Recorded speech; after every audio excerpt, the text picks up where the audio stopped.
Mon mari m'a jeté de l'eau bouillante quand j'ai refusé de demander un prêt pour payer les dettes de sa mère. Soit nous allons à la banque aujourd'hui, soit tu sors de ma maison, m'a-t-il crié. Mais 2 jours plus tard, mon mari et ma belle-mère ont regretté leur décision lorsque je leur ai envoyé une amère surprise dans une boîte noire. L'aube ne promettait aucune paix à Anna, elle le sut dès l'instant où elle ouvrit les yeux, ressentant le poids du jour à venir. À ses côtés, le lit était vide, l'absence d'Igor devenait chaque matin plus froide et plus réelle. Elle se leva avec précaution, l'air de la chambre imprégné d'une tension qui semblait s'infiltrer à travers les murs de son foyer, un espace qui lui appartenait de moins en moins et à lui de plus en plus. Le rituel matinal d'Anna se déroulait dans un silence funèbre, interrompu seulement par les bruits mécaniques de sa préparation. Le frottement de la brosse à dents, le jet d'eau sous la douche, chaque son était une échappatoire, une minute de moins à passer en compagnie de son mari. Igor, lui, gardait une distance calculée, ses interactions étaient minimes, et lorsqu'elles se produisaient, chargées d'un mépris qui n'avait pas besoin de mots pour être compris.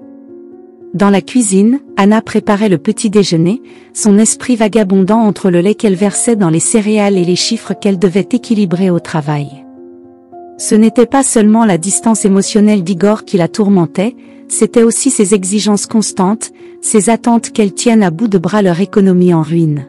« J'ai besoin que tu ailles à la banque aujourd'hui », la voix d'Igor éclata dans la cuisine comme un coup de tonnerre dans le calme. Il n'y avait ni bonjour, ni tendresse, seulement désordre. Anna se tendit, la cuillère dans sa main tremblant légèrement alors qu'elle remuait son café. « La banque ?» demanda-t-elle, tentant de garder une voix stable. « Ma mère a besoin que nous l'aidions avec un autre prêt. Elle ne peut pas rembourser le dernier qu'elle a contracté pour la voiture, » expliqua Igor, son ton chargé d'attente, comme s'il n'y avait pas d'autre choix que d'obéir. La demande s'abattit sur Anna comme une chape de plomb. Ce n'était pas la première fois. Lydia, la mère d'Igor, avait l'habitude de manipuler son fils pour qu'il couvre ses dépenses extravagantes, et désormais, Anna était prise dans ce cycle d'endettement. « Nous avons déjà beaucoup aidé, Igor. Nous ne pouvons pas continuer à prendre des prêts. Nous devons penser à nous, » répondit Anna, sa voix à peine un murmure, mais ferme. La réaction d'Igor fut immédiate et explosive. « Nous ? Tu penses à nous en refusant d'aider ma mère ?» Sa voix monta d'un cran, chaque mot résonnant contre les carreaux de la cuisine. Anna le regarda, la peur nouant son estomac. « Ce n'est pas juste pour nous. Tu vas le faire. » L'ordre d'Igor s'accompagna d'un mouvement brusque. Il attrapa la bouilloire, avant qu'Anna ne puisse comprendre ce qui se passait, l'eau bouillante se déversa sur son bras. La douleur fut immédiate et écrasante, un cri s'échappa de ses lèvres tandis que sa peau commençait à rougir, formant une marque dont elle savait qu'elle serait permanente. Igor recula, son expression un mélange de colère et de stupéfaction, comme s'il ne pouvait pas croire à son propre acte. « Regarde ce que tu me fais faire » murmura-t-il, puis, sans un mot de plus, il quitta la cuisine, laissant Anna seule, tremblante autant sous le choc que sous la douleur. La décision d'Anna prit forme tandis que les larmes coulaient sur ses joues et que la douleur pulsait dans son bras. Elle ne pouvait pas, elle ne devait pas continuer ainsi. Chaque jour, chaque instant passé avec Igor l'éloignait un peu plus de celle qu'elle avait été et la rapprochait d'un abîme dont elle savait qu'elle ne reviendrait pas. À chaque sanglot, sa résolution se renforçait, elle devait partir. Elle rassembla ses affaires avec des mains tremblantes, chaque mouvement un rappel de l'eau bouillante qui brûlait encore sa peau. Vêtements, documents, un peu d'argent qu'elle avait caché pour une urgence qu'elle avait toujours redoutée. Elle ne regarda pas en arrière en fermant la porte de la maison, chaque pas l'éloignant un peu plus de la vie qu'elle avait connue. Le chemin vers la maison de Marina fut un tourbillon d'émotions. La peur d'être suivie, l'incertitude de ce qui allait arriver, mais surtout, un sentiment de libération qui la fit presque vaciller. Marina l'accueillit à bras ouverts, son expression inquiète se transforma en une fureur à la vue de la brûlure. « Tu dois le dénoncer, Anna. Ça ne peut pas continuer ainsi, » dit Marina en appliquant délicatement un baume sur la plaie. Anna hocha la tête, sachant que ce n'était que le début. « Je sais. Je vais le faire. » Mais d'abord, j'ai besoin d'aide. J'ai besoin de savoir que je suis en sécurité. » Ensemble, elles planifièrent les prochaines étapes. Marina insista pour qu'Anna reste chez elle le temps que tout se règle. De plus, elles prirent rendez-vous avec un avocat et un médecin pour soigner ses blessures. Anna, bien que toujours tremblante, ressentait pour la première fois depuis longtemps qu'elle n'était pas seule. C'était un début, le premier pas vers une nouvelle vie qui, elle l'espérait, serait libre de la peur et de la douleur qu'Igor lui avait infligée. Assise sur le canapé de Marina, regardant le jour décliner, Anna ne pouvait s'empêcher de penser à la manière dont, en un matin qui promettait d'être comme tous les autres, elle avait trouvé la force de tout changer. C'était la fin d'un chapitre de sa vie, mais plus important encore, le début de quelque chose de nouveau. Elle espérait seulement trouver en elle la force d'affronter les épreuves qui l'attendaient. Alors que le crépuscule s'effaçait à travers la fenêtre du petit bureau, Anna sentait le passé et le présent s'entrelacer en un nœud douloureux mais nécessaire. Assise face à Sergio Miranda, un avocat spécialisé dans les affaires de violence domestique, elle essayait de se concentrer sur ses paroles, sur la stratégie juridique qu'il pourrait adopter, mais son esprit revenait sans cesse au moment de terreur qu'elle avait vécu. Marina était à ses côtés, sa présence un rappel constant qu'elle n'était pas seule dans ce combat.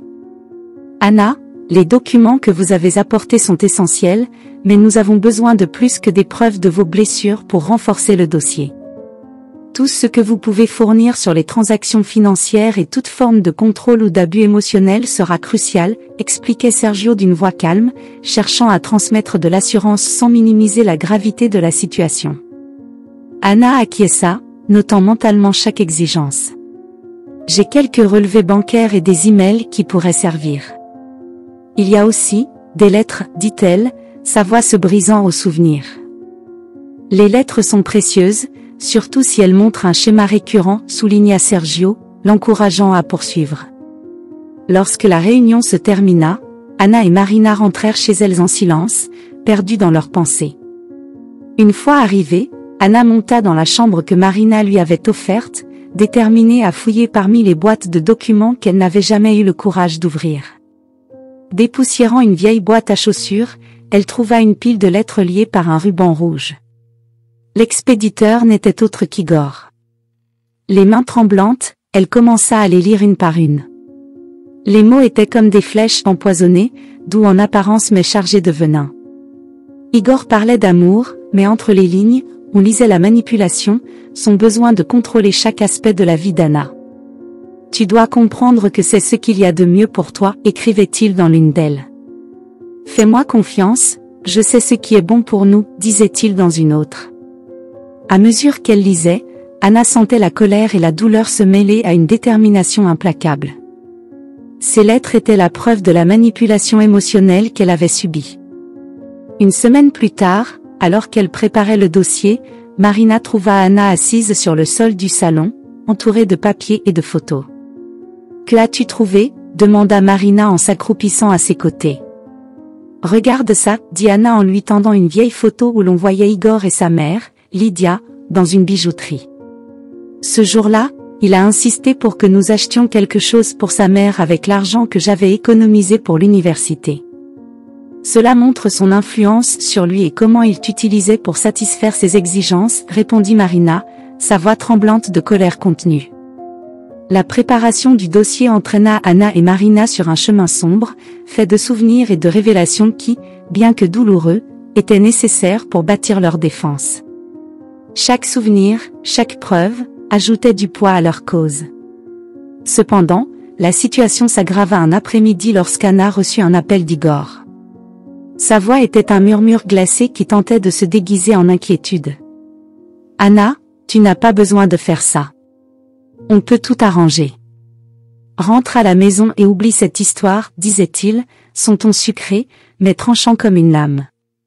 Non, Igor. Ça suffit. Je ne reviendrai pas, répondit Anna, sa voix plus ferme qu'elle ne l'avait ressentie depuis des années. Après avoir raccroché, Anna sortit marcher, cherchant un peu de sérénité dans les rues calmes près de la maison de Marina. Mais la paix fut de courte durée. Un homme inconnu l'aborda, son visage caché sous une capuche. « Tu devrais écouter ton mari et abandonner tout ça, ce n'est pas dans ton intérêt de continuer, menaça-t-il d'une voix basse, avant de la pousser contre un mur. Le choc fut viol, et bien qu'Anna tentât de se défendre, l'homme était plus fort. Juste au moment où elle pensait ne pas pouvoir s'échapper, l'agresseur fut interrompu par un passant et s'enfuit. Tremblante et le cœur battant à tout rompre, Anna retourna chez Marina, qui l'accueillit à bras ouverts, le visage blême d'inquiétude. Après avoir soigné les blessures légères d'Anna, les deux femmes s'assirent, la gravité de la situation pesant entre elles. « C'est Igor, n'est-ce pas ?» demanda Marina, la rage dans chaque mot. « Oui, j'en suis sûre. Mais il ne m'intimidera pas. Nous irons jusqu'au bout, plus forte que jamais, » répondit Anna, sa voix était un murmure d'acier. Les jours suivants furent une alternance de préparation du procès et de réunions avec la police concernant l'agression. Malgré la peur et l'incertitude, Anna se sentait de plus en plus forte, plus apte à affronter Igor et tout ce qui l'attendait. Avec Marina à ses côtés et un dossier de plus en plus solide, elle se permit de croire, peut-être pour la première fois depuis longtemps, qu'elle pouvait gagner cette bataille, non seulement devant la justice, mais aussi en reprenant le contrôle de sa vie et de sa liberté. Quelques jours plus tard, le tribunal était plongé dans un silence expectant lorsqu'Anna entra, chacun de ses pas résonnant sur le sol en bois comme l'écho de sa détermination grandissante. La salle d'audience, habituellement un lieu d'ordre et de procédure, ressemblait plutôt à un champ de bataille où son avenir se jouerait. Anna savait que cette journée pouvait tout changer. Igor et Lydia étaient déjà assis, leur visage affichant un calme fin qui ne dissimulait pas le mépris dans leurs yeux. Le juge entra et tout le monde se leva. « Vous pouvez vous asseoir » déclara-t-il d'une voix empreinte d'autorité et de calme. Anna prit place, sentant les regards braqués sur elle. L'avocat d'Igor, un homme d'âge moyen à l'expression rusée, se leva pour présenter son argumentation initiale. « Votre honneur, nous apporterons la preuve que les accusations de Madame Anna sont exagérées et résultent de son instabilité émotionnelle, » commença-t-il, lançant un regard furtif chargé d'une confiance venimeuse vers Anna. Anna sentit un nœud se former dans son estomac, mais son avocat, Sergio, la rassura d'une main sur l'épaule avant de se lever pour parler. « Contrairement à ce que prétend la défense, nous prouverons que ma cliente a été victime d'un abus continu, tant physique qu'émotionnel, et que ses actions ont toujours été une réponse à ces circonstances extrêmes, » déclara-t-il avec fermeté, présentant des documents et des preuves qu'Anna avait rassemblés. Au fur et à mesure du procès, des témoins des deux parties furent appelés. Les amis d'Anna témoignèrent des changements dans son comportement et de son désespoir grandissant. Ses collègues parlèrent de son professionnalisme et de la manière dont il s'était dégradé sous la pression de sa vie personnelle. Lorsque ce fut au tour d'Anna, elle s'avança vers la barre des témoins, le cœur battant la chamade. La question de Sergio fut directe. « Pouvez-vous décrire l'incident que vous considérez comme le tournant de votre relation ?» Anna prit une profonde inspiration, ses mots s'écoulant tandis qu'elle décrivait le matin où l'eau bouillante lui avait été jetée dessus. « Ce n'était pas seulement la douleur physique qui m'a poussée à agir, c'était la prise de conscience que si je ne le faisais pas, je ne survivrais peut-être pas à la prochaine fois, » dit-elle, sa voix claire et puissante. Igor fut appelé ensuite. Son témoignage tenta de discréditer Anna, la décrivant comme paranoïaque et émotionnellement instable. « Elle voit des attaques là où il n'y en a pas », déclara-t-il avec un calme qui s'effrita rapidement sous l'interrogatoire de Sergio. Lorsqu'on lui demanda des détails précis sur les abus, Igor commença à se contredire, sa colère devenant visible alors qu'il tentait de maintenir son masque. Le moment clé du procès arriva lorsque Lydia, poussée par une colère à peine contenue, explosa en pleine audience. « Elle a toujours été dramatique, en quête d'attention », cria-t-elle, hors d'elle. Igor, visiblement contrarié, tenta de la calmer, mais le mal était fait.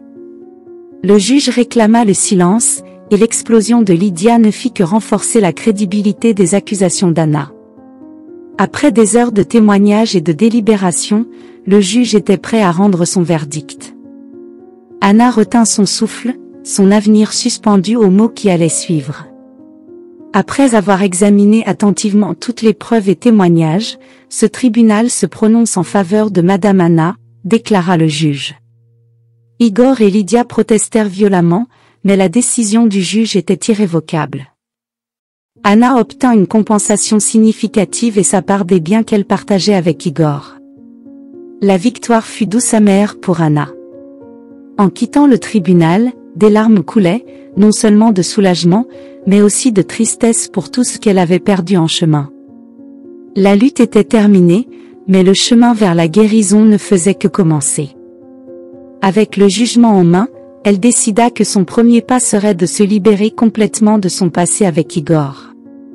Elle vendrait sa part de l'appartement qu'ils avaient autrefois partagé, un lieu rempli de souvenirs douloureux mais aussi de résilience. La décision ne fut pas facile. Chaque objet de l'appartement résonnait avec des échos du passé, chaque coin portait la trace de rêves partagés puis brisés. Mais en signant les papiers de la vente, Anna sut qu'elle fermait un chapitre sombre de sa vie. Avec l'argent de la vente, elle chercha un nouveau départ, un endroit où elle pourrait reconstruire sa vie à sa manière, libre de toute peur et remplie de nouvelles espérances.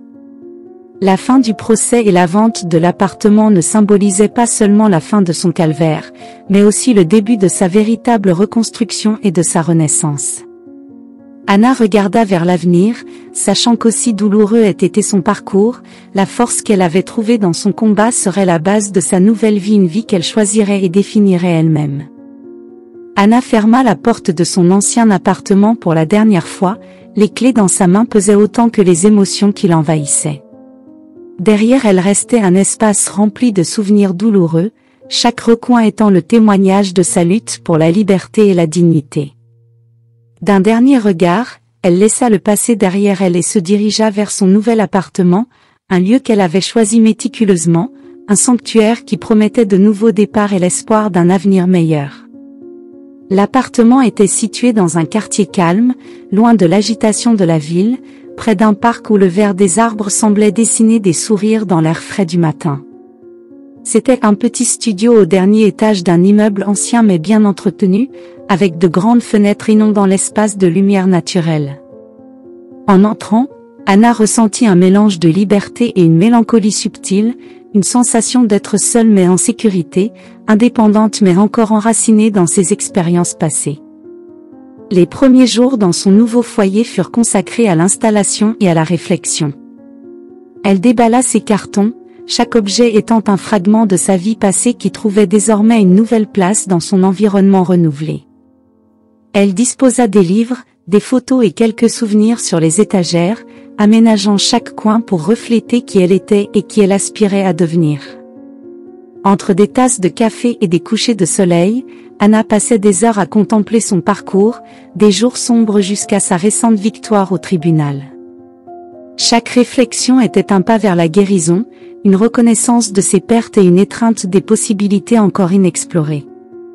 Ce fut par un après-midi tranquille, alors qu'elle organisait un petit espace de travail pour poursuivre sa carrière, que le passé décida de faire une visite inattendue. La sonnette retentit, en ouvrant la porte, Anna se retrouva face à face avec Igor.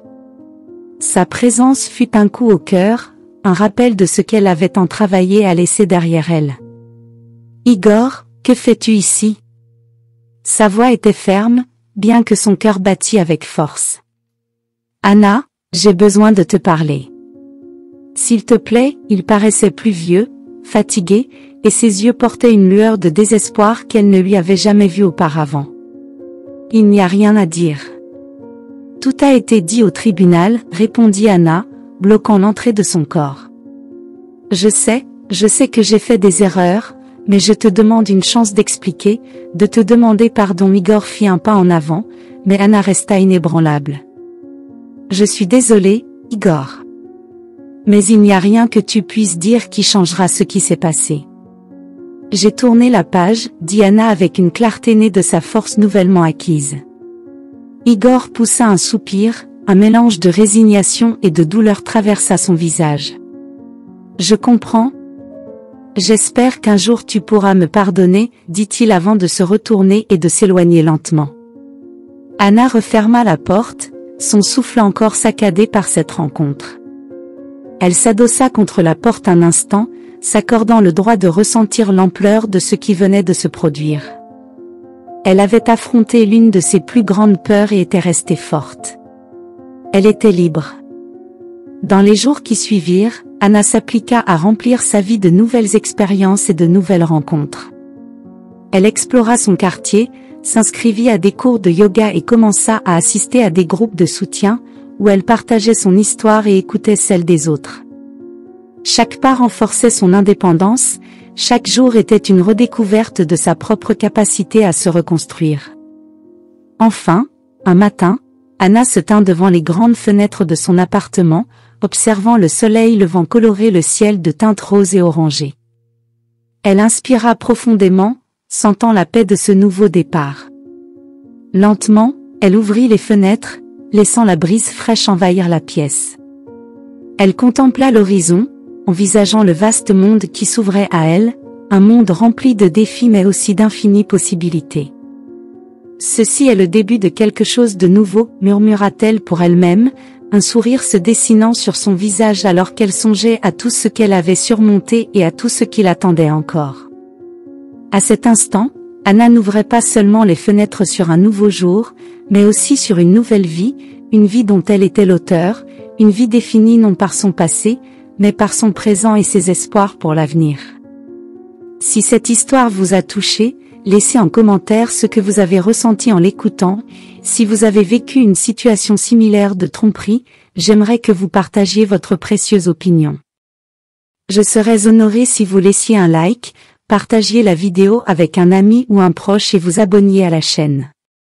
Ne manquez pas la prochaine histoire incroyable qui apparaît sur votre écran en ce moment. Nous avons du divertissement garanti exclusivement pour vous. On se retrouve dans la prochaine vidéo.